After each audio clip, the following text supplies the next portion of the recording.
ఎవరిదైనా కులం అడగటం కుసంస్కారం అని భావించేటువంటి కాలంలో కూడా ప్రభుత్వమే మీ కులం ఏంటి అని చెప్పి అడగటం అంటే మనం ముందుకెళ్తున్నామా లేక మళ్ళీ మధ్యయుగాలకు వెళుతున్నామా అని అనిపించక మానదు.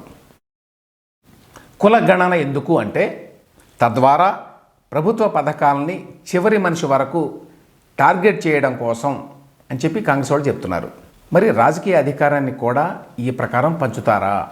తెలంగాణలో ఏ కులం ఏ నిష్పత్తిలో ఉందో తెలిసింది కాబట్టి ఆ ప్రకారం దామాషా పద్ధతిలో అధికారాన్ని పంచడానికి కాంగ్రెస్ ప్రభుత్వం సిద్ధపడుతుందా?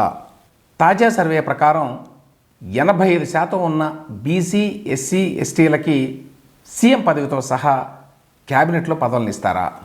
బీజేపీ మతం పేరు మీద రాజకీయం చేస్తోంది కాబట్టి కాంగ్రెస్ పార్టీ కులం పేరుతోటి రాజకీయాలు మొదలుపెట్టిందా?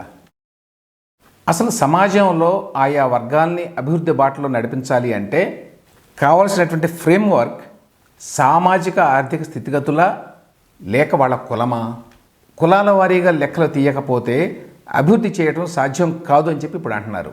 మరి 70 ఏళ్ల పాటు దేశాన్ని పాలించిన కాంగ్రెస్ పార్టీకి అప్పుడు ఈ విషయం ఎందుకు తట్లా? కుల ప్రాతిపదికగా మాత్రమే పేదరికాన్ని నిర్మూలించగలం అనేటువంటి ఒక కొత్త థియరీని తీసుకురావడం జనాన్ని తప్పుదోవ పట్టించడం కాదా? కులంతో సంబంధం లేకుండా పేదరికాన్ని నిర్మూలించడం సాధ్యం కాకపోతే ప్రపంచంలో కులం లేని దేశాలన్నీ, ఇంకే దేశంలో కులం లేదు ఎక్సెప్ట్ ఇన్ ఇండియా, వాళ్ళు మరి ఏ విధంగా ఈ పేదరికాన్ని పోగొట్టారు? స్వాతంత్రం వచ్చినప్పటి నుంచి దేశంలో ఎస్సీ ఎస్టీల జనాభాని కుల ప్రాతిపదికగానే లెక్కిస్తున్నారు.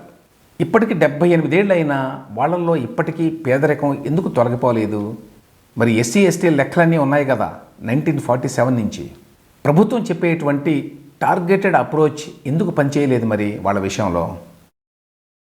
బ్రిటిష్ పాలనలో మతాల వారీగా జనాభా లెక్కలను తీయడం వల్లే కమ్యూనల్ భావనలు ఎక్కువై దేశ విభజన జరిగింది అనేది చాలామంది అభిప్రాయం.